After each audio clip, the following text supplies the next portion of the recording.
தமிழக அரசியல் களத்தில் மிக தீவிரமாக விவாதிக்கப்பட்ட விஷயமாகவும் இருந்தது. அதற்கு காரணம் அவர்கள் இருவருமே பல தொலைக்காட்சி விவாதங்களில் கலந்து கொண்டு ஊடகங்கள் வாயிலாக மக்கள் மத்தியில் நன்கு அறிமுகமானவர்களாக இருந்தனர்.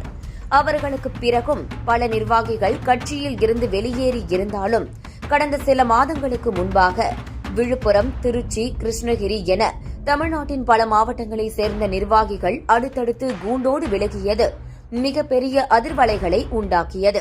அதேபோல நாம் தமிழர் கட்சியின் மாநில ஒருங்கிணைப்பாளர் வெற்றிக்குமரன் கட்சியில் இருந்து நீக்கப்பட்டார். தொடர்ந்து நாம் தமிழர் கட்சி மருத்துவர் பாசறையின் மாநில ஒருங்கிணைப்பாளராக இருந்த இளவஞ்சி பல்வேறு குற்றச்சாட்டுகளை முன்வைத்து கட்சியில் இருந்து விலகினார்.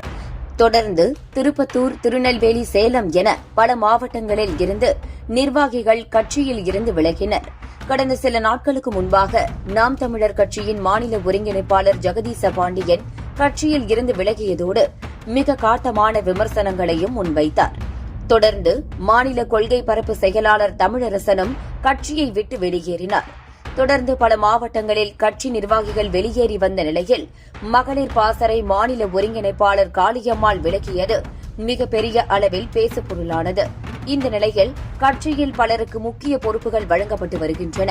இதுவரை நாம் தமிழர் கட்சியின் ஆதரவாளர்களாக இருந்த பலரும் கூட கட்சியில் இணைக்கப்பட்டு பொது பொறுப்புகள் வழங்கப்பட்டு வருகின்றன. இது ஒரு புறம் என்றால், கட்சியில் இருந்து கடந்த காலங்களில் வெளியேறிய பலரும் கூட இப்போது நாம் தமிழர் கட்சியில் இணைந்து வருகின்றனர். குறிப்பாக நாம் தமிழர் கட்சி தொடங்கப்பட்ட காலத்தில் கட்சியின் ஒருங்கிணைந்த சென்னை மாவட்ட ஒருங்கிணைப்பாளராக இருந்தவர் அதியமான்.